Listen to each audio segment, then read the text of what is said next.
আসসালামু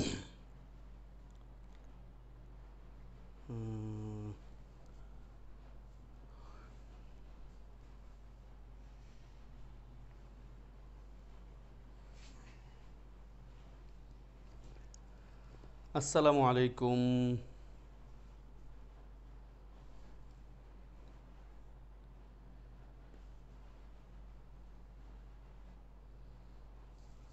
প্রত্যাশা করি আমাকে ঠিকঠাক শোনা যাচ্ছে, আমাকে ক্লিয়ার দেখা যাচ্ছে। আমাদের আজকের ক্লাসে তোমাদের সবাইকে স্বাগতম।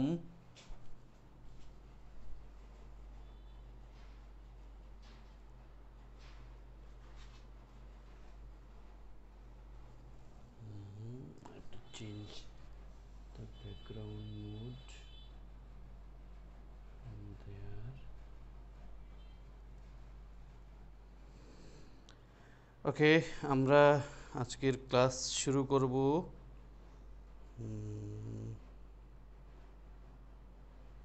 Am I there? Or I am now? Yeah. I have to change my format.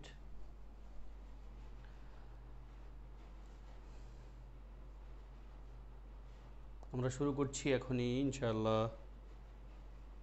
আমি একটু চেক করে নিচ্ছি সব কিছু ক্লিয়ার আছে কিনা।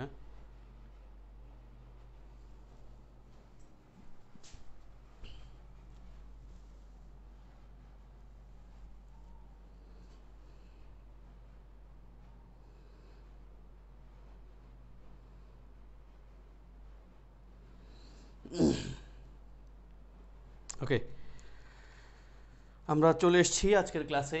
হ্যাঁ, আজকের ক্লাসে তোমাদের সবাইকে স্বাগতম।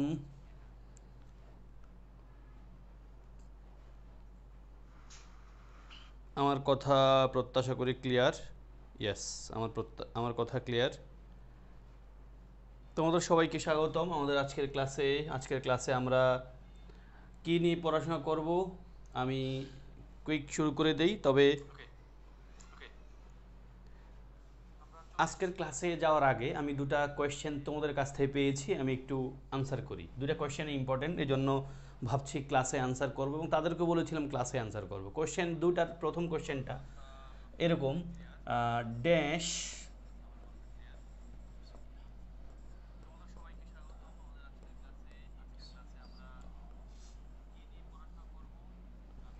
আমার লেখা অনেক বড় হয়ে গেছে, আমি যদি একটু ছোট করতে চাই।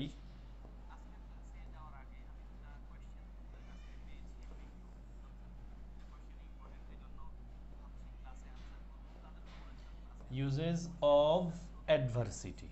তো অ্যাডভার্সিটি আমি একটু উত্তর জানতে চাই। এখানে উত্তর তোমরা কি লিখবা? আমি অপশন দিলাম এম ইজ আর, কি লিখবা? আমি তারপর প্রশ্নে যাব। আমি জানি এটা প্রশ্ন ছিল না, যিনি আমাকে প্রশ্নটা করেছে। আমাকে একটু বলো তো please, sweet dash the uses of adversity, এখানে উত্তর কি হবে? আমি সময় নিব না বেশি, কুইক আমাকে একটু কুইক করে বলো। Sweet dash the uses of adversity.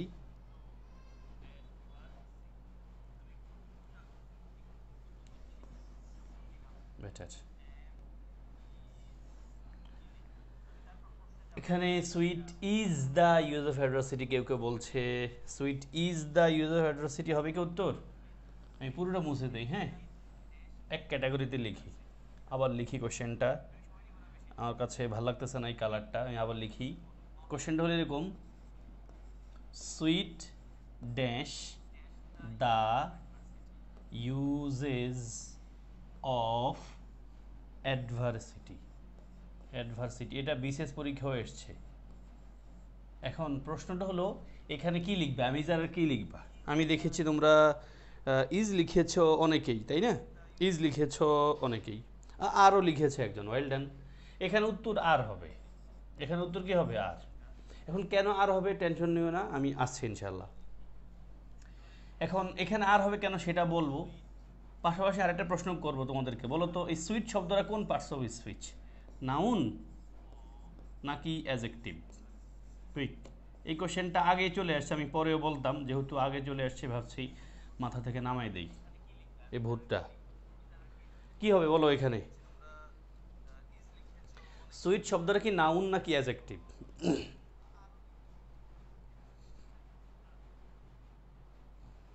Sweet এই শব্দটা কি নাউন নাকি adjective? What do you think?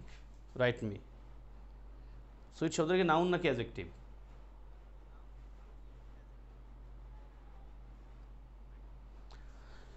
আমরা বুঝতে পেরেছি সুইট আর দ্য ইউজেস অফ অ্যাডভার্সিটি। আর কেন হলো সেটা আমি বলবো। এখন আমার আরেকটা কোয়েশ্চেন হলো, এই সুইট যে শব্দটা এটা কি নাউন নাকি অ্যাডজেক্টিভ বলো তো please.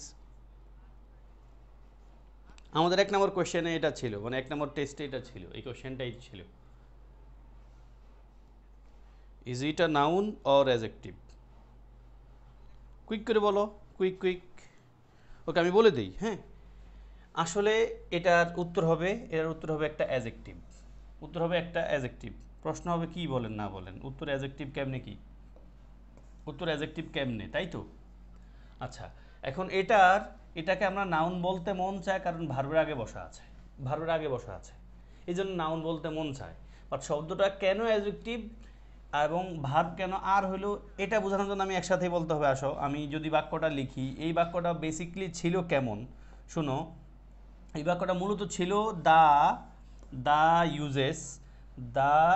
Uses of adversity, the uses of adversity dash sweet. তাহলে আমার মনে হয় বোঝা গেছে, এখানে উত্তর হবে আর সুইট। এখন আর লিখি কেন? আমরা এটা সাবজেক্ট ফর এগ্রিমেন্টের সময় পড়ো, আমরা এসএসসি এইচএসসি লেভেলে পড়ে আসছি কথা ভাই, যে অনেকগুলো শব্দ মিলে যখন সাবজেক্ট হয়, মূল সাবজেক্ট কোনটা যেটা ভাব নির্ধারণ করে সেটা হলো প্রিপজিশনের আগের শব্দটা। ইউজেস শব্দটা কিন্তু প্লুরাল, এই জন্য আমরা আর লিখলাম। এখন সুইট শব্দটা অ্যাডজেক্টিভ কেন বুঝতে পারছি কি? সুইট শব্দটা মূলত সাবজেক্টের প্লেসে বসে না, মানে অ্যাডজেক্টিভ অ্যাডভার্ব কখনো সাবজেক্টের প্লেসে বসে না। বাট অ্যাডজেক্টিভ বা অ্যাডভার্ব যদি কখনো সাবজেক্টের প্লেসে বসে, তার মানে এটা দিয়ে খুব গুরুত্ব আরোপ করা হয়। দেখো এই বাক্যটার সাধারণ মানে হলো দ্য ইউজেস অফ অ্যাডভার্সিটি, দুঃখের প্রয়োজনীয়তা, আর সুইট মানে মধুর। দুঃখের প্রয়োজনীয়তা মধুর, এটা স্বাভাবিক কথা। এখন যখন সুইটটার আগে নিয়ে আসবে, সুইট আর দ্য ইউজেস অফ অ্যাডভার্সিটি মানে হলো দুঃখের প্রয়োজনীয়তা অবশ্যই মধুর। মানে তুমি আমি কষ্টে আছি, মানে কিছুদিন পর আমরা অবশ্যই এই কষ্টের ভালো একটা রূপ পাবো, ভালো একটা ফল পাবো, এটা বলতে চাইছে। আমি কি বুঝাতে পেরেছি এই পয়েন্টটা প্লিজ? সেম মুডের একটা কোয়েশ্চেন আমি বলবো তোমাদেরকে, তোমরা এই পয়েন্টটা বুঝতে পেরেছো কি না? তাহলে আমরা অ্যাডজেক্টিভটা কেন আগে নিয়ে আসে কবিরা, বা আমরা নিয়ে আসতে চাই বা নিয়ে আসি, বাক্যটাকে এমফাসিস করার জন্য, মানে এই বাক্য দ্বারা বোঝায় দুঃখের প্রয়োজনীয়তা মধুর। আর সুইটটাকে যখন আগে নিয়ে আসি, তখন বাক্যের অর্থটা হয় এরকম, দুঃখের প্রয়োজনীয়তা মধুর মানে অবশ্যই মধুর, মানে দুঃখ পেলে সুখ পাবা। আমার মনে হয় ক্লিয়ার, যার প্রশ্ন ছিল সেই ক্লিয়ার। এটার জন্য আমি আরেকটা সম্পূরক প্রশ্ন করব কি না বলো তো? সম্পূরক প্রশ্নটা মানে সম্পূরক আরেকটা প্রশ্ন, এই প্রশ্নটা পরীক্ষা এসছে, আরেকটা প্রশ্ন দেখাবো যেটা পরীক্ষা আসছে। আমার মনে হয় আমি দেখায় ফেলি, হ্যাঁ। দেখা, আরেকটা প্রশ্ন আসছে এরকম, loud dash the cries of victim. তো আমি যদি তোমাদেরকে প্রশ্ন করি এখানে কি লিখবা, অ্যামিজার লিখো, কোনটা লিখবা, কুইক লিখো বলো তো। Loud dash the cries of victim, এখানে কি লিখবা তোমরা? থ্যাংক ইউ তাসমিয়াকে মেনশন দেওয়ার জন্য। বলো তো, loud dash the cries of victim, এখানে কি লিখবা প্লিজ? অ্যামিজার ওয়াজারের ভিতরে অ্যামিজার লিখো, লাউড আর লিখবা নাকি? ইয়েস আশরাফিয়া খানম, আসো এখানে আমরা আর লিখবো, একই কারণটা কিন্তু একই ধরনের। এখানে আমরা আর লিখলাম loud are the cries of victim, কারণটা আগের মতো। ইয়েস, কারণটা আগের মতো। এই বাক্যটা বেসিকলি ছিল কেমন? এই বাক্যটা আগে ছিল the cries of victim are loud. Clear? Same. আমাদের সাবজেক্ট কোনটা? পুরোটা সাবজেক্ট। বাট মূল সাবজেক্ট কোনটা? আমাদের মূল সাবজেক্ট হলো ক্রাইজ শব্দটা। নাউন প্রিপজিশন আগে শব্দটা প্লুরাল, ভার্ব হলো প্লুরাল। এখানেও কিন্তু লাউড শব্দটা আগের মতো কথাবার্তা। আমার মনে হয় আমাকে যিনি যে প্রশ্নটা করেছে সে 100% ক্লিয়ার হয়ে গেছে। Is it crystal clear to you who asked this question to me?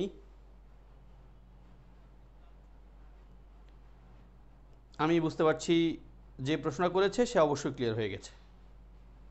ওকে, আমার মনে হয় আমি সামনে চলে যেতে পারি। সামনে চলে যাব। ও আরেকটা প্রশ্ন আমার কাছে আছে তোমাদের এন্ড থেকে, ওই কোশ্চেনটার উত্তর এখন না দিলেও হয়, তারপর আমি ছোট্ট করে একটু দিয়ে ফেলি। হ্যাঁ, কোশ্চেনটা হলো স্যার ফিউ আর এ ফিউর পার্থক্য কি? আমি এগুলো বলবো, তোমাদের মনের কোনো কথা আমি মানে রেখে চলে যাব না ইনশাল্লাহ। ফিউ আর এ ফিউর পার্থক্য কি? ফিউ আর এ ফিউর পার্থক্য দেখো, ফিউ আর এ ফিউর পার্থক্য হলো, আমি বাক্য লিখি তাতে তোমরা ক্লিয়ার হবা।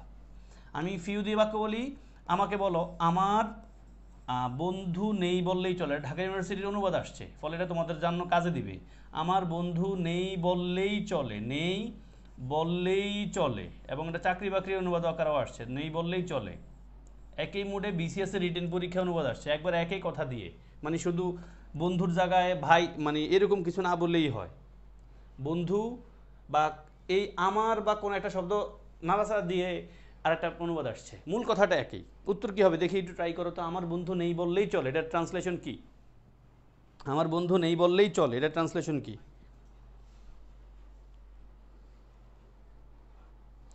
তোমরা অ্যাড করে দেই, হ্যাঁ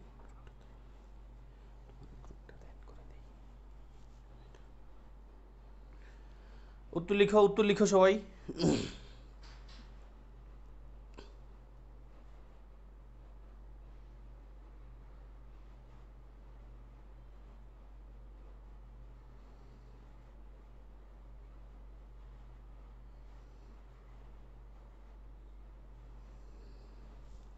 ফেসবুক নাম কি তোমার? ফেসবুক নাম, ফেসবুকের নাম কি? এমডিএসএ।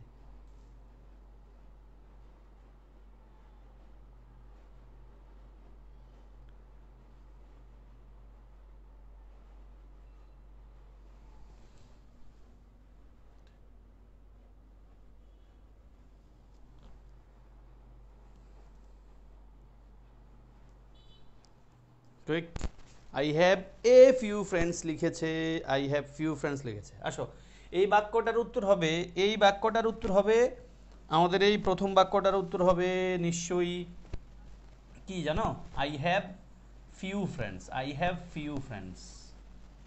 দেখা যায়, দেখা যায়, আই হ্যাভ ফিউ ফ্রেন্ডস। এই বাক্যটার উত্তর হলো কি? I have few friends. না, লালটা ভালো ম্যাচ করে না এখানে, সাদা লিখতে হবে। আই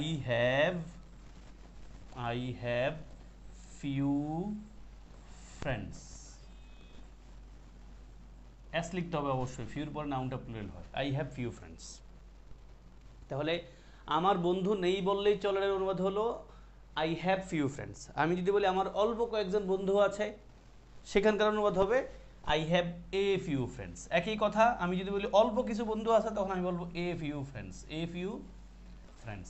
আমার মনে হয় উত্তরটা যার প্রশ্ন ছিল সে পেয়ে গেছে। মূল পয়েন্ট হলো ফিউ শব্দটা নেগেটিভ অর্থ দেয়, যদিও ফিউ শব্দের পরে যে নাউনটা আসবে সেটা কাউন্টেবল নাউন, তার সাথে অ্যাস থাকবে, এবং এ ফিউ মানে আছে তবে সংখ্যায় অল্প।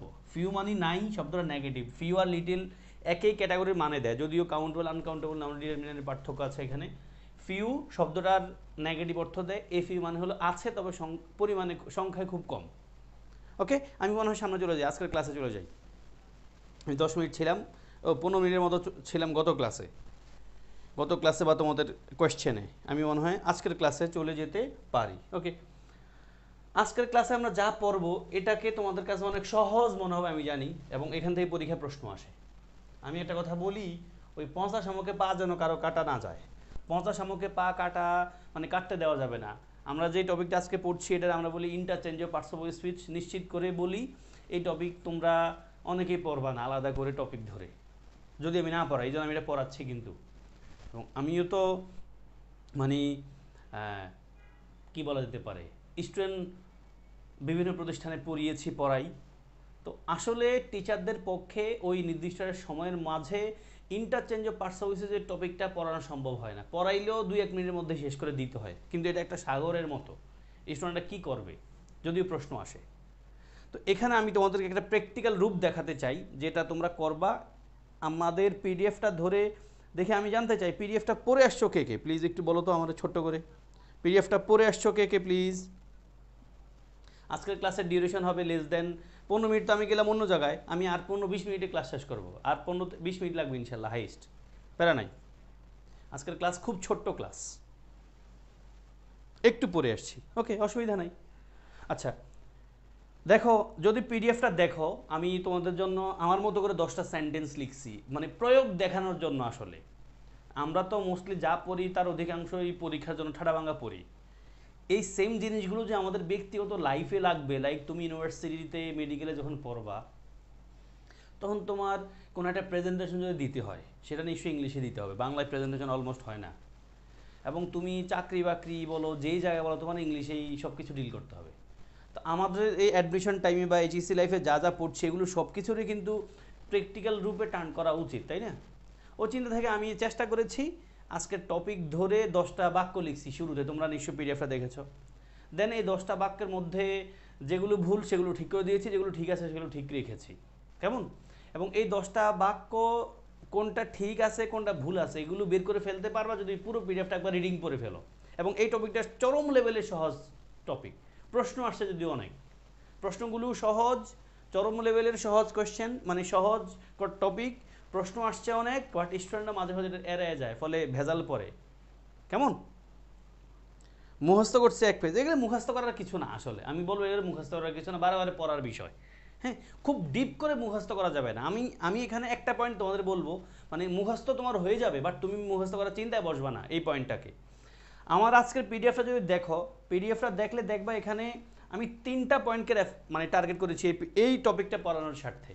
3টা কথা। 1 নম্বর পয়েন্ট হলো তুমি অ্যানালজি কি শিখবা, স্পেলিং শিখবা। পুরো পিডিএফে দেখবা অনেকগুলো ওয়ার্ড আছে যেগুলো তোমাদের ভর্তি পরীক্ষায় স্পেলিং আকারে আসে। ফলে আমার প্রথম টার্গেট আজকের ক্লাসের জন্য সেটা কি, স্পেলিং। আজকের ক্লাসের প্রথম টার্গেট হলো স্পেলিং।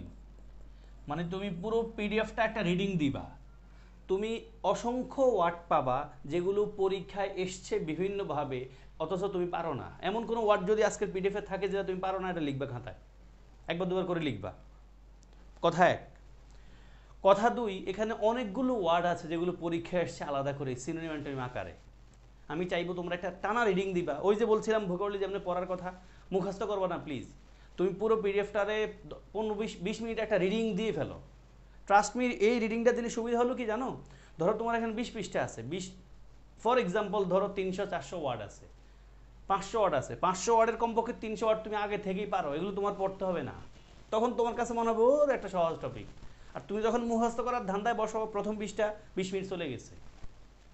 আমার মনে হয় তুমি এই পয়েন্টটা ভালো না, তুমি 20 মিনিটে পুরোটা একবার রিডিং করে ফেলো। অফকোর্স হাফের বেশি তুমি পারো, আগে থেকে পারো, অটোমেটিকলি পারো। কেমনি পারো জানো না, তুমি পারো, এমনি পারো। আমি পয়েন্টটা বোঝাতে পেরেছি কি? আশরাফিয়া খানম প্লিজ প্লিজ একবার রিডিং করে ফেলবা।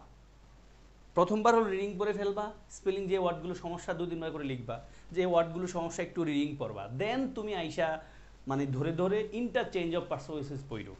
যে শব্দগুলোকে আমি কালার করে দিয়েছি বুঝতে পারার কথা, এগুলো খুব খুব ইম্পর্ট্যান্ট, এগুলো পরীক্ষায় বেশি বেশি আসে। কেমন? তো আমি এখানে কথা বাড়াবো না, ইয়েস রিডিং করে ফেলছি, থ্যাংক ইউ। এটাই করবা তুমি, এটাই করে ফেলবা। স্পেলিং আমার প্রথম টার্গেট।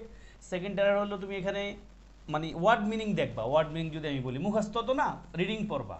এই দেখো ওয়ার্ড মিনিং আমি প্রথম ক্লাসেও বলেছিলাম ওরিয়েন্টেশনের পার্টে, ওয়ার্ড মিনিং ভাই সত্যি কথা বলি এগুলো মুখস্থ রাখার জিনিস না। ওয়ার্ড মিনিং দেখবা তুমি আন্দাজেও পারবা, ট্রাস্ট মি, আবার জোর করে বলছি আন্দাজে পারবা যদি তুমি বারে বারে পড়ো। আমি আমার অসংখ্য স্টুডেন্টদেরকে জানি, আমি নিজেও এটা ব্যবহার করি। আমি প্রতিদিন ইংলিশ পড়াই, সারাদিন স্টুডেন্টদেরকে পড়াই। তো আমি যেটা দেখি, আমি আইএলসের স্টুডেন্টদের পড়াই, তোমরা হয়তো জানবা আইএলসের স্টুডেন্টদের পড়াতে গেলে রিডিং প্যাসেজ আসে, আননোন রিডিং প্যাসেজ আসে। তো আমি স্টুডেন্টদের পড়াতে পড়াতে মাঝে মাঝে দেখি, মাঝে মাঝে কি রেগুলারে দেখি, যে একটা লম্বা বাক্য, ওই লম্বা বাক্যে ধরো 30টা ওয়ার্ড আছে ভাই, 30টা ওয়ার্ডের 3-4টা ওয়ার্ড আমি কখনোই পড়ি নাই, স্টিল আমি গেস করতে পারি মানেটা কি। আমি বলবো না যে আমি অনেক কিছু, মানে এটা গেস করা সম্ভব হয়। এখন অ্যাডমিশন টাইমে ওই বস হওয়া দরকার নাই তোমার, তুমি কমপক্ষে বারে বারে পড়ো প্লিজ। আমার পয়েন্ট হলো তুমি বারে বারে পড়ো। তুমি মুখস্থ করবা, হুদা হুদা কষ্ট পাবা ভাই, বাংলা কথা, বেহুদা কষ্ট পাবা। বরং তুমি বারে বারে পড়ো, দেখবা তুমি এটার অর্থ পারবা। মুখস্থ করার চিন্তায় পড়বা, আজকে পড়ছো, 2 মাস পরে আবার রিভিশন দিতে আসবা, দেখবা সব নাই, কিছুই নাই, মনে হবে হায় হায় 2 মাসের কাছে মুখস্থ করলাম তো কিছু নাই। তখন কষ্ট লাগবে, তখন ভিডিও খুঁজবা যে হাউ টু মেমোরাইজ ভোকাবুলারি, হুদা কথা। সাইফোর্সের ভোকাবুলারি বই একটা কিনবা, সব স্যাররা সাইফোর্সের একটা ভোকাবুলারি বই কেনার কথা বলে। ওকে, সেটা আমি বলবো। ওকে ওকে ওকে তাসমিয়া, আজকের ক্লাসের শেষ দিকে আমি তোমার এই কোশ্চেনটা একটু ছোট্ট করে ডিসকাস করে দিব। তাহলে আমরা আজকের প্যাটার্ন বললাম ভাই, spelling target, word meaning target, please শব্দগুলোর বারে বারে পড়ছি। অ্যান্ড থার্ড পয়েন্ট হলো আমরা ইন্টারচেঞ্জ পড়বো। ইন্টারচেঞ্জটা খুব সোজা একটা টপিক, যদিও পরীক্ষা প্রশ্ন আসে। ইন্টারচেঞ্জ পড়বো। ওকে, এখানে আমি খুব ধরে ধরে পড়াই দিব না, কারণ পড়ানোর কিছু নাই সেই অর্থে। ওকে, আমি যদি তোমাদেরকে পিডিএফে আমরা যেভাবে দিয়েছিলাম সেখান থেকে টুকটাক তোমাদের জিজ্ঞেস করি, দেখো কয়েকটা পয়েন্ট নিয়ে কথা বলো যেগুলো তোমরা ভেজালে পড়তে পারো। আমি লম্বা করবো না বলেছি ইনশাল্লাহ। আসো, শুরুতে আমি যদি তোমাদেরকে বলি, বলো আমাকে অ্যাবিলিটি। আমার ইচ্ছা আছে, দেখি আমি তোমাদেরকে জন্য ক্লাসগুলো শেষ করতে ফেলি আগে, তারপরে আমি তোমাদেরকে নিয়ে একটা প্র্যাকটিসের মতো করে কিছু একটা রাখবো, যেখানে আমি শুধু তোমাদের কোশ্চেন করবো, আমি কোনো কিছু পড়াবো না। আমি শুধু আইসা একটা কোশ্চেন লিখবো, তোমরা আইসা উত্তর দিবা, শুধু দুমদাম উত্তর দিতে থাকবা, আমি ব্যাখ্যা করে যাবো। অ্যাবিলিটি শব্দটা কোন পার্টস অফ স্পিচ? আমরা জানি নাউন। নাউন, এটার ভার্ব কি? এটার অ্যাডজেক্টিভ কি? এটার ভার্ব কি? দেখবা এটার ভার্ব হলো ইনেবল। কি? ইনেবল। এটার অ্যাডজেক্টিভ কি? এইবল। অ্যাডভার্ব কি? এইবলি, এরকম পাবা। ওকে, ইয়েস। তাহলে দেখো অ্যাবিলিটি শব্দটা হলো নাউন, এটার ভার্ব হলো ইনেবল, এইবল হলো তার অ্যাডজেক্টিভ। এখন তুমি এগুলো বসে বসে মুখস্থ করবা, মানে আমি যে পয়েন্টটা বলতে চাইছি বেসিক্যালি সব বইতে দেখবা রুলস আছে। রুলস কি? রুলসগুলো লেখা থাকবে যে ITY থাকলে এন যুক্ত করেন ভার্ব করতে হয়, এই কিছু রুলস, অনেক রুলস রেগুলেশন আছে, সব বইতে আছে। আনফর্চুনেটলি এই জিনিসগুলো একটা বাজে জিনিস আমাদের লাইফের জন্য ভাই। মানে এই রুলস রেগুলেশন দিয়ে এগুলো শেখা যাবে না, কারণ রুলস এগুলো মুখস্থ করতে পারবা না। তুমি শুধু যদি কোনো বই ধরে পড়ো, মনে হয় যে আমার পিডিএফটা পছন্দ হয় না, যদি কোনো বই ধরে আগে পড়ে থাকো, ওই বইয়ের শুধু ওয়ার্ডগুলো পড়ে যাবা, দ্যাটস ইট। প্রশ্নগুলো এখান থেকেই আসবে, প্রশ্নের বাহির থেকে আসার চান্স নাই, আর নাই কিছু। সব বইতে সব দেওয়া আছে। বাংলাদেশের ইংলিশ গ্রামার বই, আমি তো বললাম আমি নিজে 2-1টা প্রতিষ্ঠানের বই লেখা শুরু হয়েছে, একটা বই পুরো আমি নিজে কম্পাইল করেছি, তো দেখেছি ভাই সব বই জিনিসপত্র ঘুরে ফিরে। ফলে তুমি আমার প্রশ্ন করা দরকার নাই স্যার কোন বইটা বেস্ট, যেই বইটা তুমি কিনছো ওই বইটা শেষ করতে পারাটাই হলো বেস্ট। হ্যাঁ, শেষ করতে পারাটাই বেস্ট। এখন তুমি যদি মনে করো স্যার আমি তো এই বই কিনছি, ওই বইটা মানে কি কিনবো কিনা, আমার কাছে অ্যাপেক্স আছে, মাস্টার কিনবো কিনা, না ভাই কোনোটা কিনা দরকার নেই, যেটা আছে ওটাই পড়ো। আশা বলছি স্যার আজকের পিডিএফটাকে পুরোটাই পড়তে হবে। আমি বলেছি ভাই আজকের পিডিএফটা পুরোটা রিডিং দিবা। প্রথমত রিডিং দিলে দেখবা তুমি 50% জিনিস কমপক্ষে পারো, তার মানে তোমার মাথা থেকে প্যারা কম, তখন তুমি আর জিজ্ঞেস করবে না স্যার পুরোটা পড়বো কিনা। অর্ধেক তুমি পারো ভাই, বাকি অর্ধেক একটু পড়ে ফেললে হয়ে যায় না? আমার এই কথাটা সব জায়গায় একটু কাজে লাগানোর ট্রাই করো। আমি তো বলবো ইংলিশের ক্ষেত্রে অবশ্যই তুমি যাই পড়তেছো 100 ওয়ার্ড পড়বা, প্ল্যান করছো, প্রথমে একটা রিডিং দাও, দেখো 100 ওয়ার্ডের কমপক্ষে 30-40টা তুমি আগে থেকে পারো। ভাই অ্যাডমিশন টাইমে যেই জিনিস পড়ি এগুলো সব HSC SSC লেভেলের পড়াশোনা, ইভেন 6-7-এর পড়াশোনা আমাদের অ্যাডমিশন টেস্টে আসে, বুঝছেন নি? ফলে যাই পড়বা শুরুতে রিডিং দিবা, দেখবা অর্ধেক তোমার আগে পড়া আছে, ফলে তোমার মাথায় এটা চাপ চলে যাবে, অর্ধেক তো আমি পারি আগে থেকে, দূর আমার আছে অল্প একটু পড়া। আমি মনে হয় বোঝাতে পেরেছি আশরাফিয়াকে। এবং আমাদের পিডিএফটা পুরো পড়বা, কালার করাগুলো ম্যান্ডেটরি আকারে পড়বা। ওকে, দেন আমরা একটা জিনিস এখানে দেখব, একটা জিনিস আমরা এখানে একটু ছোট্ট করে দেখবো আমাদের পিডিএফে অ্যাক্ট দিয়ে একটা শব্দ আছে। হ্যাঁ, অ্যাক্ট। যদি আমি তোমাকে প্রশ্ন করি, আমি প্রশ্ন কিছু যদি করি তোমাকে, যারা পড়ে আসছো তারা বুঝবা মনে হয়। অ্যাক্ট, দেখো যদি প্রশ্ন হয় এই অ্যাক্ট শব্দটার ভার্ব কি, অ্যাক্ট শব্দটার ভার্ব কি, কি লিখবা? অপশনে আছে অ্যাকশন, অপশনে আছে অ্যাক্ট, হ্যাঁ, অপশনে আছে ইনঅ্যাক্ট, এবং অপশনে আরেকটা আছে, এটা যদি আমি এ ধরি, এটা যদি বি ধরি, এটা যদি সি ধরি, অপশন ডিতে আছে বি প্লাস সি। কোনটা দিবা দেখি কুইক? অ্যাক্ট। অ্যাক্ট শব্দটার ভার্ব কি? অ্যাকশন, অ্যাক্ট, ইনঅ্যাক্ট নাকি বি প্লাস সি, কোনটা? বলো প্লিজ। ভাইয়া ইন্টারচেঞ্জ অফ পার্টস অফ স্পিচের কোনো রুল কেউ পড়বা না, কোনো বই থেকে ধরে পড়বা না, একটা বাজে জিনিস আমাদের জন্য। উত্তর হবে ভাই B plus C, B plus C. মানে এক শব্দটা নিজেও একটা ভার, তোমরা জানো। মানে এক শব্দটা দুটো অর্থ হয়, একটা অর্থ হয় হলো কাজ, আর একটা অর্থ হলো আইন। একটা অর্থ কি কাজ, আর একটা অর্থ কি আইন। নাউন আকারে, মানে নাউন, এক শব্দটা নাউন যখন, তখন দুইটা অর্থ হয়, একটা হলো আইন আর একটা হলো কি কাজ। আমি যদি আগে কাজটা লিখি, আগে যদি কাজ লিখি কাজ, তাহলে এই এক শব্দটার অর্থ যদি কাজ আকারে ভার্ব খুঁজি, তাহলে আমরা কি লিখতে হবে? একটাই লিখতে হবে। এই একটা অর্থই আবার কাজ করা। আর আইন অর্থে এক শব্দ যদি আইন ধরি, এই আইনের ভার্ব হলো ইনঅ্যাক্ট, আইন প্রয়োগ করা বা আইন প্রণয়ন করা। তাহলে উত্তরে আমাদের কি দিতে হবে? বি প্লাস সি, মানে একটো ভার্ব, ইনঅ্যাক্টো ভার্ব। আমি মানে বোঝাতে পেরেছি। আমার আরেকটা কথা মনে পড়ে গেছে, এটা বলতে গিয়ে আমার মনে হয় আমি বলে ফেলা উচিত, সামনে আবার বলবো তোমাদেরকে ইনশাআল্লাহ, এগুলো রিভিশন হবে, পরীক্ষা আসছে। আমি যে পয়েন্টটা বলতে চাই, বিশেষ পরীক্ষা আসছে। যেমন এই কোশ্চেন হলো এরকম, HANG, হ্যাং। হ্যাং শব্দের দুটো অর্থ আছে, একটা হলো ফাঁসি দেওয়া, একটা হলো ফাঁসি দেওয়া, ফাঁসি দেওয়া।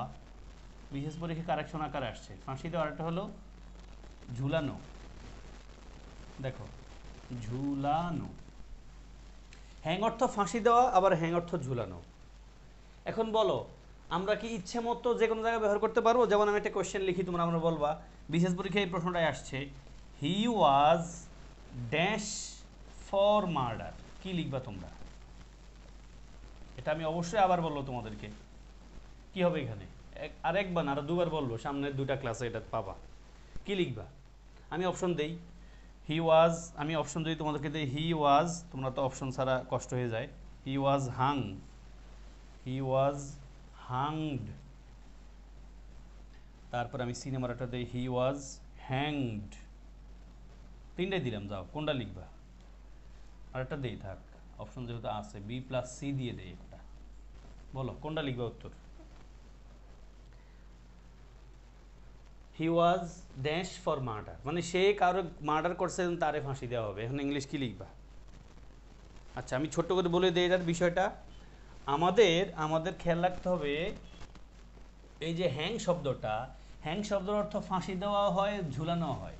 তবে পাস্ট অ্যান্ড পাস্ট পার্টিসিপল ফর্মে গেলে এদের রূপ চেঞ্জ হয়ে যায়। এই হ্যাং শব্দের পাস্ট ফর্ম হবে তখন হাং, পাস্ট ফর্ম এবং পাস্ট পার্টিসিপল ফর্ম হয়ে যাবে হাং।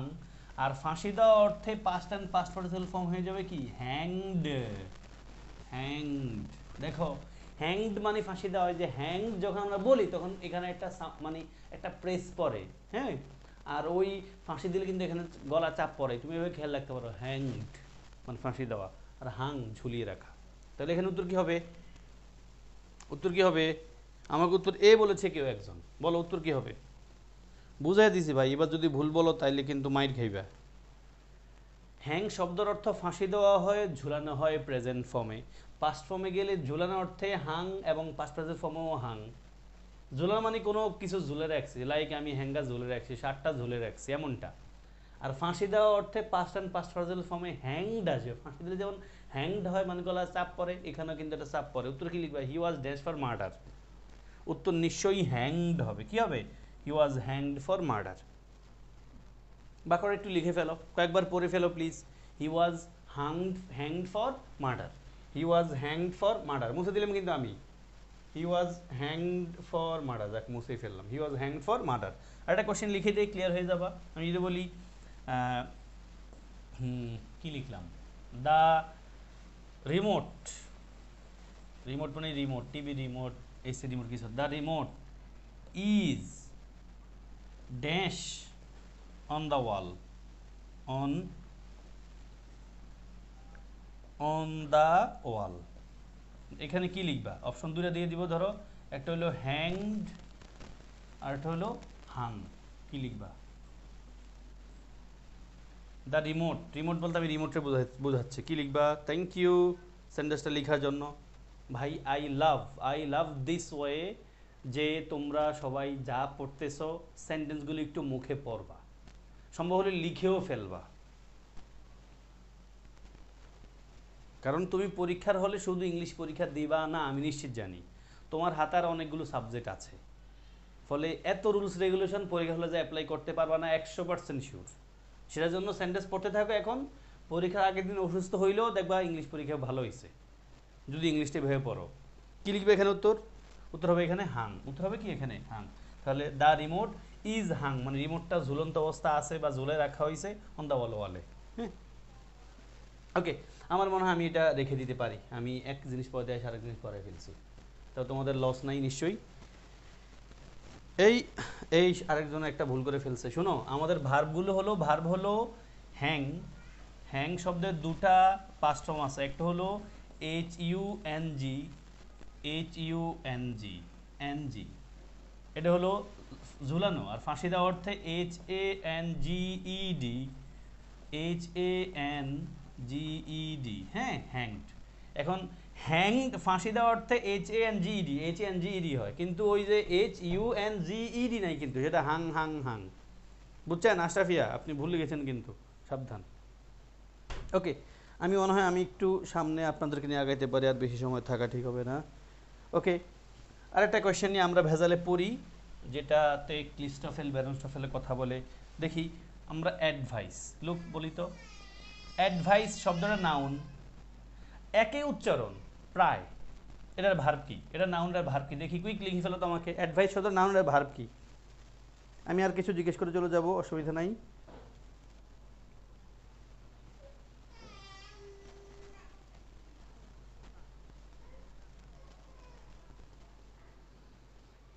আমাকে একজন ফিউ আর এ ফিউর অর্থ জিজ্ঞেস করতেছে, আমি কি অর্থ বলা ঠিক হবে? বলো তো ভাই। না, বলা ঠিক হবে না। কারণ হলো আমি ফিউ আর এ ফিউ নিয়ে 10 মিনিট 7-8 মিনিট ধরে কথা বলে আসছি ক্লাসের শুরুর দিকে, এখন আর বলবো না। অ্যাডভাইস, ইয়েস, একই জিনিস প্রায়, ADVIS, অ্যাডভাইস, এটা হলো আমাদের ভার্ব। তাহলে দেখো কাছাকাছি জিনিস, নাউন আর ভার্ব। ওকে, এবার আমি তোমাদের একটা ওয়ার্ড লিখতে বলবো, দেখি আমার বিলিভ লিখে দাও তো। বিলিফ লিখে দাও। বিলিফ, আমরা বিশ্বাস অর্থে বিলিভ বলি না, I have full believe on you. এই বিলিভ শব্দটা লিখো আমাকে, কুইক কমেন্টে লিখো।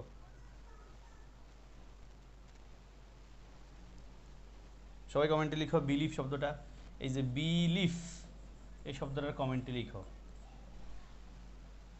তারপর লিখবা রিলিফ,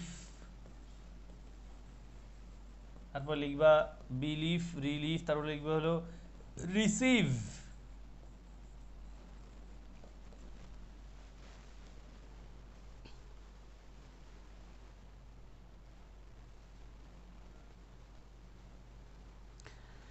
হ্যাঁ, বিলিফ লিখেছে কেউ কেউ, বিলিভ ভার্ব লিখেছো কেউ। ওহো, এই সাবধান, আমার এখানে একটা তোমরা নিশ্চয়ই নিজেরটা নিজে বুঝো ভাই। সেটা কি? মানে তুমি ফেসবুক এখানে কমেন্ট কিবোর্ডে অটোমেটিকলি চলে আসে, সেটা লিখো না প্লিজ। মানে তুমি ওদের দিকে তাকায় না, তুমি তোমারটা লিখো, ট্রাই করো। কারণ পরিবারে তো আর কিবোর্ড থাকবে না রে, তখন তো লিখতে হবে। প্রয়োজন তুমি খাতায় লিখো, আমার বলা দরকার নাই। হ্যাঁ, তুমি তো খাতায় লিখো। আচ্ছা, বিলিফ যে বানানটা সেটা কিন্তু BELEI, মানে EIF নাকি LIEF? খুব ছোট্ট জিনিস, ভেজালে পড়ার চান্স আছে। এটা একটা ভুল। রিলিফ, এটা কি LEIEF?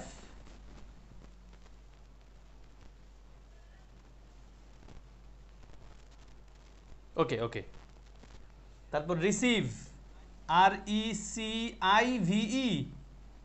না, আমার সবগুলোই ভুল, আমার লেখা সবগুলো কিন্তু ভুল না। একটা ঠিক আছে, রিলিফটা ঠিক আছে, রিলিফ।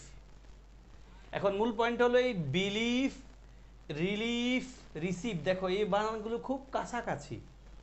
ই আগে নাকি আই আগে, এগুলো নিয়ে খুব ইস্যু আছে। একটু ছোট্ট করে আমরা সব জায়গায় পাই, তুমি যত সহজ ইংলিশ মানে গ্রামার পড়তে গেলেও তুমি এই ওয়ার্ডগুলো পাবা।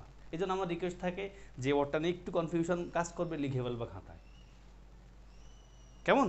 আচ্ছা, রিসিভ বানান হবে RECEIVE, রিলিফ হবে RELIEF, আর বিলিফ তো বানান নিশ্চয়ই ভুল বুঝতে পারছি, উল্লা লিখে ফেলছি আর কি আমি। ওকে, আমি যেটা বলতে চাইছি, তাহলে এই যে বিলিফ যে বানানটা তোমরা লিখছো, হ্যাঁ বিলিফ, যে বিলিফ বানানটা, বিলিফ, বিলিফ যে বানানটা লিখেছো BELIEF, বিলিফ, এটার ভার্ব কি? ভার্ব কি লিখো তো, ভার্ব কি? এটার ভার্ব ফর্মটা কি? ভার্বটা কি? বিলিফটার ভার্ব কি? বিলিফ শব্দের ভার্বটা কি লিখো, বিলিফ শব্দের ভার্ব কি?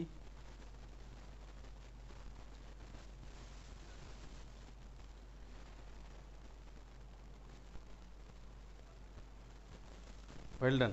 বিলিভ শব্দের ভার্ব হবে বিলিভ, এই যে BELI, তাই না?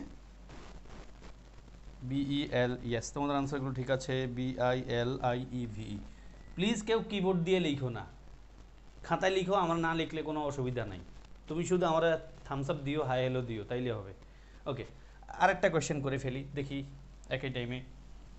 আমি যদি লিখি তোমাদেরকে ব্রেক, ব্রেক, BREAK, ব্রেক, এই শব্দটা কি? এই শব্দটা কোন পার্টস অফ স্পিচ? ব্রেক শব্দের কোন পার্টস অফ স্পিচ? নিশ্চয়ই বললো স্যার ভার্ব, জানি। এটা নাউন লিখে দাও আমারে কুইক, এটা নাউন কি? ব্রেক শব্দটার নাউন কি বলো? ব্রেক, BREAK, ব্রেক শব্দের নাউন কি?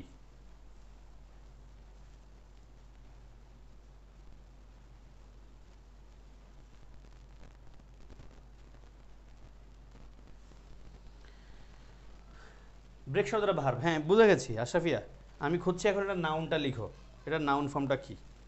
ব্রেকেজ লিখেছে কেউ কেউ, হ্যাঁ ব্রেকিং লিখছো, হ্যাঁ লিখো আরও কিছু, ব্রেকিং নিউজ।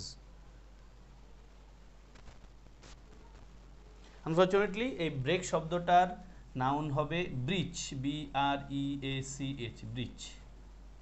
কি হবে? ব্রিচ। লিখো সবাই, লিখো সবাই, লিখো পড়ো একবার, ব্রিচ। ব্রেক শব্দের নাউন কি? ব্রিচ। ব্রেক শব্দের নাউন হলো ব্রিচ।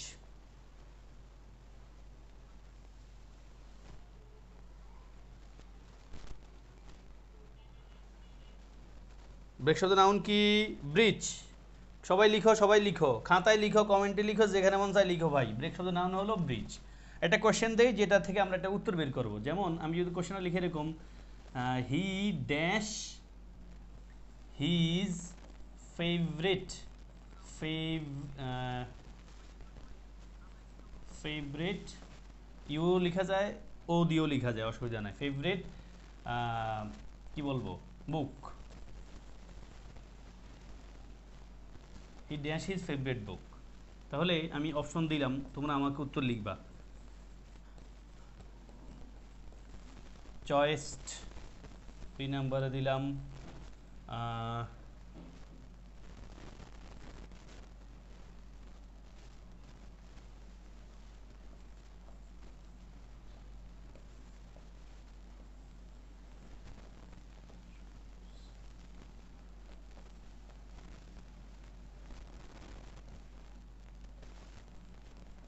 কি লিখবা প্লিজ কুইক লিখো, he dash his favourite book. Thank you. He dash his favourite book, উত্তর কি লিখবা? আমার লিখা বানানো দেখা যায়, হ্যাঁ যায় যায়। লিখে দাও কুইক, লিখে দাও।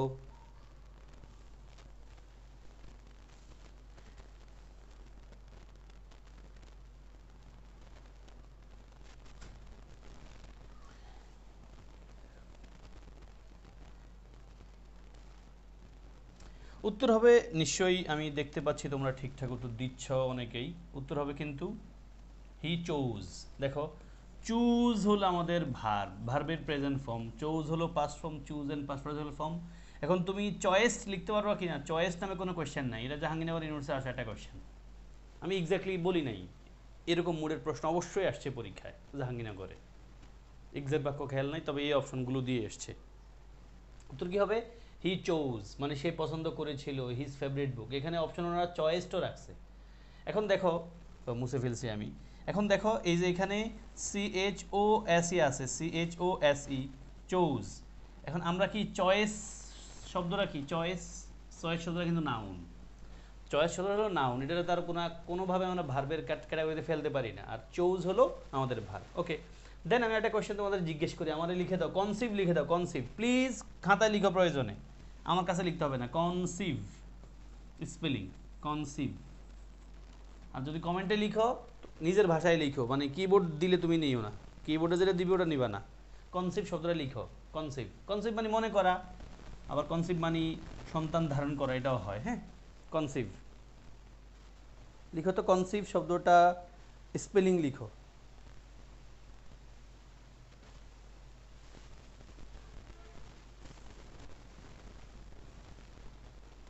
আমি দেখছি লিখছে কনসিভ, থ্যাংক ইউ নিজের ভাষায় লেখার জন্য, লাভলি। নিজের ভাষায় লিখো ভাই, পরীক্ষা তো না এটা, এখানে ভুল করো মূল জায়গা যায় ঠিক করো। কনসিভ বানানটা হবে CONCEIVE, কনসিভ। কনসিভ দেখো, কনসিভ। কনসিভ শব্দটা হলো আমাদের ভার্ব, নাউন হলো কনসেপশন। কনসেপশন থেকে কনসিভ আসছে, কনসেপশন। কনসেপশন থেকে কনসিভ আসছে, এটা হলো ধারণা, ধারণা করা, এমনটা হয়। হ্যাঁ, তাহলে কনসিভ, CONCEIV, কনসিভ। এগুলো খুব ইজি স্পেলিং, পরীক্ষা আসলে কিন্তু ভেজালে পড়ার একটা চান্স আছে। আরেকটা বানান দেই, কম্পিটিশন বানানটা লিখো, কম্পিটিশন। কম্পিটিশন আমি জানি ওটা নাউন, তোমরা বলবা সবাই, কম্পিটিশন বানানটা লিখো, কম্পিটিশন। কম্পিটিশন বাংলা লিখে দেই, কম্পিটিশন। কম্পিটিশন বানান স্পেলিং লিখো, প্লিজ নিজের ভাষায় লিখো। খাতায় লিখলে অসুবিধা নাই, কমেন্টে লিখলে নিজের টাইপে নিজে লিখো, মানে কিবোর্ড দিলে লিখো না। বাহ, কম্পিটিশন। কম্পিটিশন বানানটা স্পেলিং আকারে পরীক্ষা আসছে, আমরা কিন্তু এখানে পড়তেছি অন্য একটা জিনিস আকারে।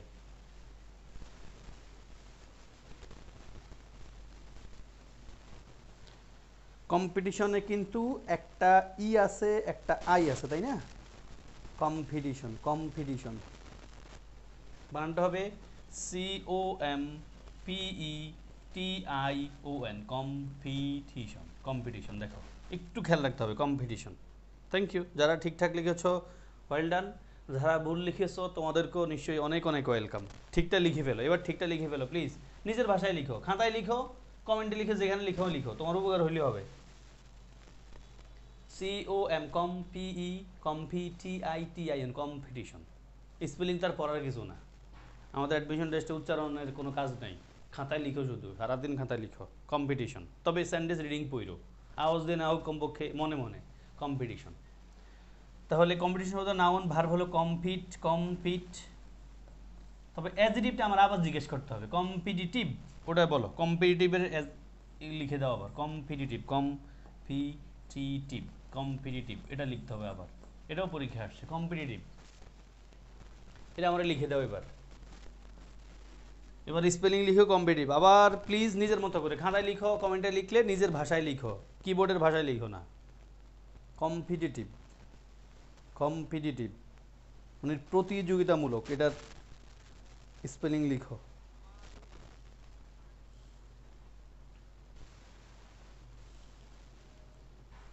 প্যাটার্নটা একই রকম, যদি তুমি কম্পিটিশন বানানটা পারো, কম্পিটিটিভটাও পারবা। একটা ই একটা আই, একটা ই একটা আই, আর টিভ তো টিভেই সেম জিনিস, শুধু এখানে এই টিভের জায়গায় লিখবে TIVE, কোনো জায়গায় টিভ লিখবে, শেষ। Competitive, competitive. Okay, well done. Okay okay, আমরা আমার সামনে আগে যেতে পারি।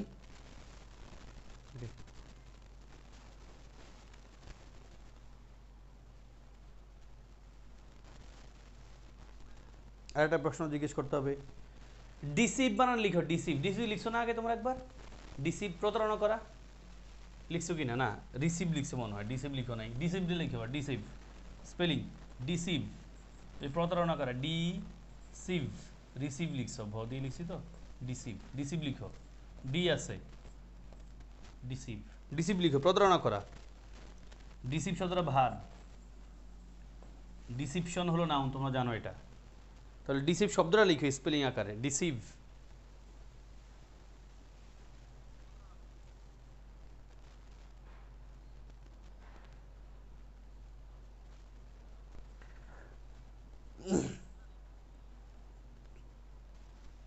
আমার কাছে আর 2-3টা পয়েন্ট আছে, তোমাদেরকে একটু বলেই ছড়িয়ে দিয়ে দেবো ইনশাল্লাহ।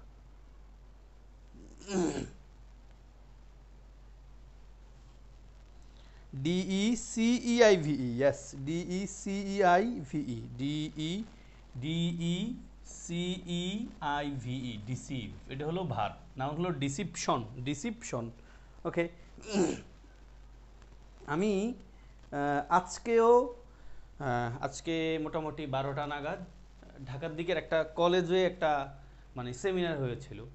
তো আমি একটা পার্টে 20-30 মিনিটের মতো পড়িয়েছি। তো আমার সাথে একজন চাইনিজ, তিনি কিছু সময় পড়িয়েছেন। তো তিনি কথা বলতে গিয়ে একটা কমন মিস্টেক করেছেন একাধিকবার। মানে উনি বলছিলেন এরকম যে China is an economical country, এরকম ইকোনমিক্যাল শব্দ বারবার বলছিলেন। তো আমি পাশেই বসা ছিলাম, ভাবলাম যে ওনার থামাই দিয়ে বলো না কে মিয়া, ইকোনমিক্যাল না, শব্দটা ইকোনমিক হবে মিয়া, যেটা আমার কাজ না ভুল ধরা। বাট আমার কাছে মনে হয়েছে মানে ইংলিশ ইজ এভরিওয়্যার, এবং ভর্তি পরীক্ষায় ইকোনমিক্যাল আর ইকোনমিক শব্দ দিয়ে প্রশ্ন আসছে। আমি একটা কোশ্চেন তোমাদেরকে দেই, কাজ দিবে, হ্যাঁ আসো। তো প্রশ্নটা এরকম আসছে, ঢাকা ইউনিভার্সিটি ভর্তি পরীক্ষার প্রশ্ন আসছে যে the dash situation of our country is improving day by day। এটা আমরা প্রত্যাশা করি সবাই, তাই না? Day by day. এখন অপশনে আছে, ধরো আমি দিলাম দুটা, একটা দিলাম আমি ইকোনমিক্যাল, আর একটা দিলাম ইকোনমিক। খুব ইম্পর্টেন্ট প্রশ্ন, প্লিজ ইকোনমিক অ্যাটেনশন দিও। কোনটা লিখবা? কুইক লিখো, কুইক, ভালো পয়েন্ট এটা। দ্যাট অপশন লিখো, দ্য ড্যাশ অফ সিচুয়েশন, মানে আমরা বলতে চাইছি অর্থনৈতিক situation of our country is improving day by day, আমাদের দেশের অর্থনৈতিক অবস্থা ভালো হচ্ছে দিন দিন। কি লিখবা তুমি, ইকোনমিক্যাল না ইকোনমিক?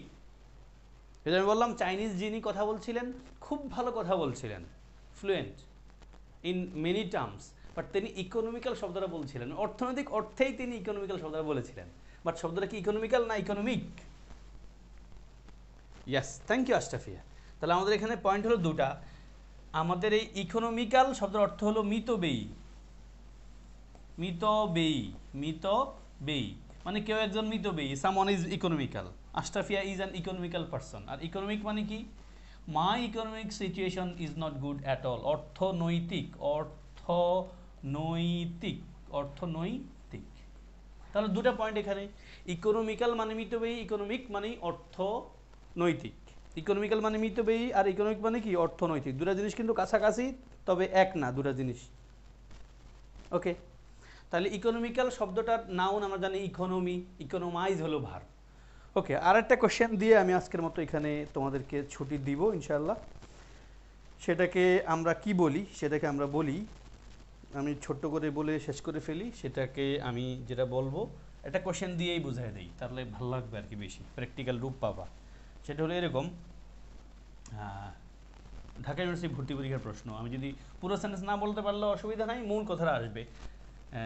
বাক্যটা এরকম ছিল, ফ্রিকোয়েন্ট ক্লোজার্স মানে বন্ধ, ক্লোজার্স অফ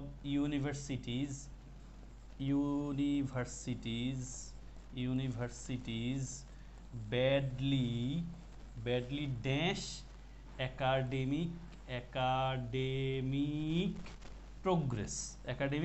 প্রোগ্রেস। আমি চারটা অপশন না লিখে দুটো অপশন লিখবো, যে দুইটা আমি বোঝাতে চাই, হ্যাঁ বেসিকলি। তো আমি একটা অপশন লিখলাম ইফেক্ট, আর একটা অপশন লিখলাম এফেক্ট।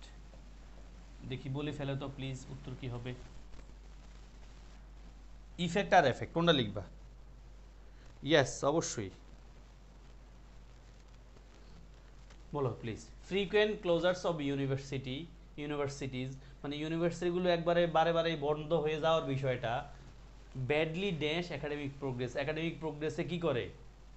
একটা ভার্ব লাগবে ভাই, আমার এই পুরো বাক্যে কিন্তু ভার্ব নাই। এই যে ফ্রিকোয়েন্ট ক্লোজার্স অফ ইউনিভার্সিটিজ ব্যাডলি, এখানে কিন্তু ভার্ব অংশ না, এটা সাবজেক্টের পার্ট, আমাদের ভার্ব লাগবে। একাডেমিক প্রোগ্রেসরে ক্ষতিগ্রস্ত করে, অবজেক্ট পার্ট, আমাদের ভার্ব লাগবে। কি লাগবে আমাদের এখানে? আমার এ দিয়ে এফেক্ট, যেটা AFFECT, এফেক্ট মানে কিন্তু ভার্ব, এটার অর্থ ক্ষতিগ্রস্ত করা। আর EFFECT ইফেক্ট মানে হলো প্রভাব, যদিও ইফেক্ট শব্দটাও ভার্ব আকারে ব্যবহৃত হয়, বাট মোস্টলি আমরা ইংলিশ সেন্টেন্সে ইফেক্ট শব্দটাকে নাউন আকারে ইউজ করি আর এফেক্ট শব্দটাকে ভার্ব আকারে ইউজ করি। ইফেক্টস লেখা যাবে না প্লিজ, ইফেক্ট লেখা যাবে না, আমাদের এখানে ভার্ব দরকার। ইফেক্ট শব্দটা নাউন, প্রভাব অর্থে দেয়, আর এফেক্ট মানে প্রভাবিত করা, তবে নেগেটিভলি প্রভাবিত করা অর্থে আমরা এফেক্ট শব্দটাকে ইউজ করি। তাহলে এখানে পয়েন্ট দুটা, এই এফেক্টটা ধরে জাহাঙ্গীরনগর ইউনিভার্সিটি ভর্তি পরীক্ষার প্রশ্ন আসছে, তারপরে চাকরি বাকরি পরীক্ষার প্রশ্ন আসে, ঢাকা ইউনিভার্সিটি আসলে বললাম এক্স্যাক্টলি এই সেন্টেন্সটাই, অপশনগুলো হয়তো এরকম না, তবে এই দুটো অপশন আছে নিশ্চিত। ওকে, এফেক্ট কি হবে এটা, এফেক্ট।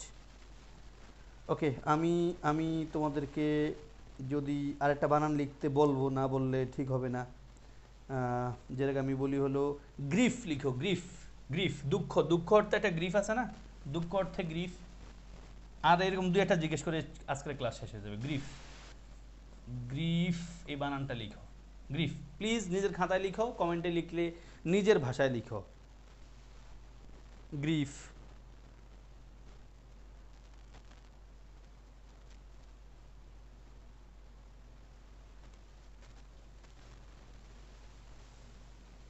Thank you.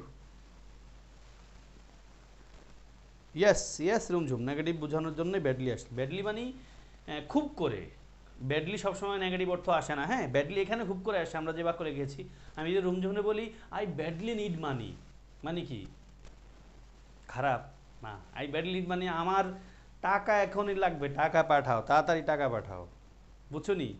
মানে ব্যাডলি শব্দটা আমরা নেগেটিভ অর্থেই বাক্যে পেয়েছি, but sometimes it can be in positive mood, like I told you Rimjhim I badly need money, আমার টাকার খুব প্রয়োজন বোঝায়। Grief, GRIEF, grief, yes GRIEF, grief, grief.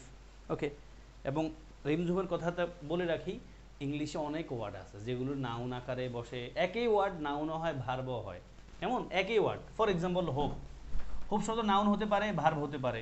যেমন আই হোপ, আমি যদি বলি আই হোপ, হ্যাঁ আমি যদি বলি আই হোপ মানে কি, হোপটা ভার্ব, আই হোপ দ্যাট এমন কিছু, হোপটা কিন্তু ভার্ব। এখন আমি যদি বলি মাই হোপ, মাই হোপ, তখন হোপটা কি noun. I hope, I hope, হোপটা কি ভার্ব, আর মাই হোপ, হোপটা নাউন। ইজি কথা।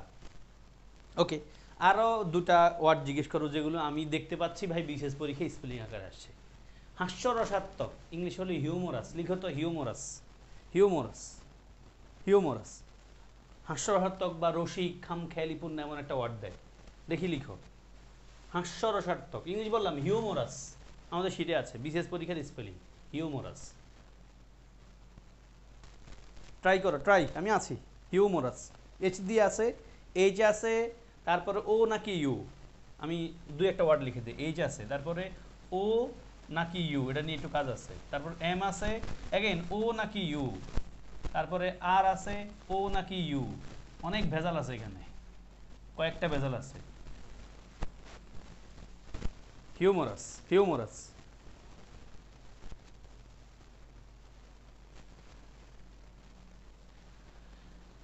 কেউ ইয়েস, এটার উত্তর হবে ভাইয়া হিউমোরাস, HUMOR, তারপরে এখানে দুইটাই আছে ROUS, হিউমোরাস। HO, তোমাদের উত্তর ঠিক আছে, ইয়েস হিউমোরাস, ঠিক আছে।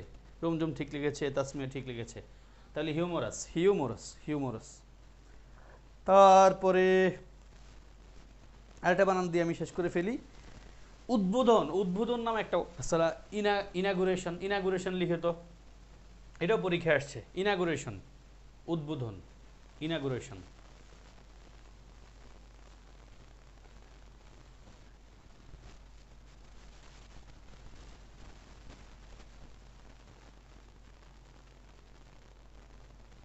ইনাগুরেশন,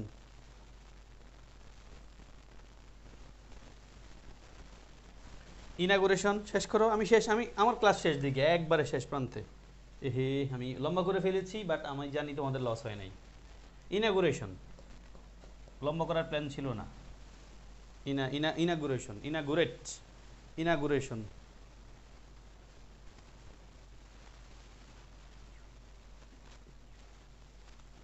ENAURATION, ইনাগুরেশন, ইনাগুরেশন ওয়ার্ডটা নিশ্চয় আছে আমাদের শিটেও, ভালো করে পড়ে নিবা। I I I N A you GU RATI1 inauguration. এবং ওই হোপের মতো নিড শব্দটা কিন্তু একই রকম, হোপ ওর মতো need. I need this car, this is my need. Need শব্দটা ভার্ব হয়, নাউন হয়, হোপের মতো। কেমন? আর আমি লাস্ট প্রশ্ন জিজ্ঞেস করবো, আর বেশি জিজ্ঞেস করবো না। এটা লাস্ট, একবার নিশ্চয়ই লাস্ট, এটা একবার নিশ্চয়ই লাস্ট। সেটা হলো এটা লাস্ট কোয়েশ্চেন আমার জন্য, তোমাদের জন্য। সেটা হলো একটা কোয়েশ্চেন লিখছি।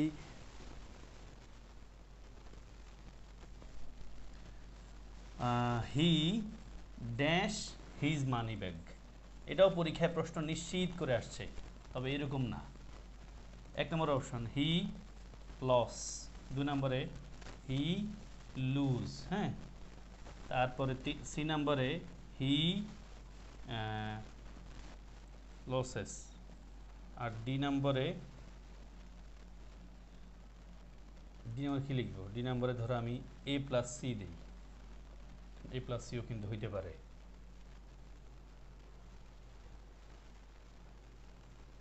ইনাগুরেশন, হ্যাঁ কঠিন ভাই, পরীক্ষা তো সব কিছু সহজ আসবে না। হ্যাঁ, পরীক্ষা মানে কি, আমাদের অ্যাডমিশন টেস্ট মানে হলো আমার আর তোমার বাদ দেওয়ার প্রক্রিয়া আর কি আসলে। হ্যাঁ, আমার মনে হয় বাক্যটা দেখা যায়, মানি ব্যাগ লিখছি, হি ড্যাশ হিজ মানি ব্যাগ। কি লিখবো এখানে? পরীক্ষা আশা করছি, এটা দিয়ে আমার ক্লাস শেষ, আমি আর পড়াবো না আজকে। তোমরা পিডিএফটা পুরো ফেলবা আশা করছি ইনশাল্লাহ। লাল কালার করা যেগুলো আছে সেগুলো খুব ভালো করে পড়বা, আর কালার করা নাই সেগুলোর প্রথমে একবার রিডিং দিবা স্পেলিংয়ের জন্য, শব্দের অর্থের জন্য, অ্যান্ড দেন কালার করাগুলো একবার ম্যান্ডেটরি আকারে পড়বা। ওকে, উত্তর হবে এখানে এই লস শব্দটা কিন্তু অবশ্য উত্তর হবে না, কারণ এই শব্দটা নাউন, ভার বলতে পারে না। লস ক্ষতি। আর লুজ মানে আলগা বা ঢিলা, এটা তো অবশ্যই এখানে হইতে পারে না। আমাদের হারাইছে, হি লুজেস হিজ মানি ব্যাগ, সে হারাই ফেলছে তার মানি ব্যাগ। তো আমি আজকের ক্লাসটা এই বলে শেষ করব যে আজকের ক্লাসটার পারপাস 3টা জিনিস। এক নাম্বার হলো স্পেলিং, প্লিজ স্পেলিংয়ের জন্য শীট পড়বা।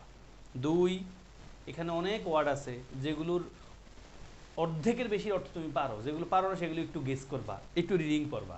3 হলো interchange of parts of speech আকারে পুরো শীটটা একবার পড়বা, অর্ধেকের বেশি তুমি এমনিতেই পারো, আন্দাজেই পারো, আনপ্ল্যান পারো।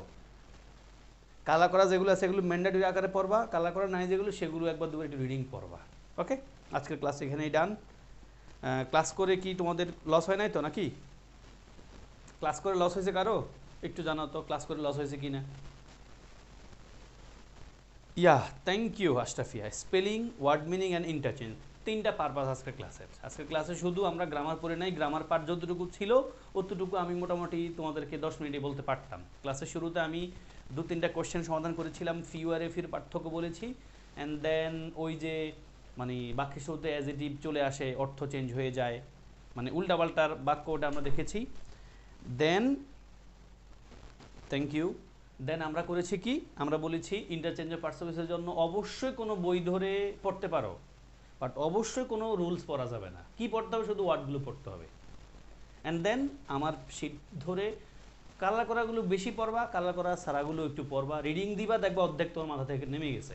এবং এই পয়েন্টটা সব জায়গায় পড়ো, ইংলিশের ক্ষেত্রে অবশ্যই যেই টপিকে পড়বা 100 ওয়ার্ড পড়বা, প্ল্যান করছো 100 ওয়ার্ডের রিডিং দিয়ে যাও, দেখো তুমি 40-50 30টা অবশ্যই পারো, তার মানে তোমার মাথা চাপ কমে গেছে অটোমেটিকলি। আর শুরু থেকে 10টা ধরছো, 100-এর ভিতরে 10টা ধরছো, মুখস্থ ধরে সামনে আগাইবা, তোমার মাথা চাপ, ওরে বাবা আর 90টা আছে। কিন্তু একবার রিডিং দিলে সুবিধা কি, 40-50টা অটোমেটিকলি পারো, তোমার মাথায় চাপ কমে গেছে। আর মাথা চাপ কম থাকলে কিন্তু পড়াশোনা বেশি ভালো হয়। কেমন? সবার জন্য শুভকামনা। ব্রেক ইউর লেগ মানে কিন্তু পা ভাঙা না, ব্রেক আ লেগ মানেই জানো তো, ক্লাস শেষ। ব্রেক আ লেগ মানে হলো শুভকামনা।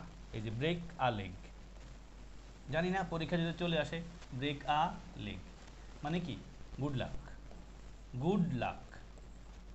এবং আমি বেসিকলি আমার ক্লাসে একটা কথা বলি, আবারও তোমাদের বলতে হবে, আমরা ক্লাসের শেষে বলবো কি, কল ইট আ ডে। এটা দিয়েও কোথায় যেন পরীক্ষার প্রশ্ন আসে, কল ইট আ ডে মানে ফিনিশ দ্য ওয়ার্ক।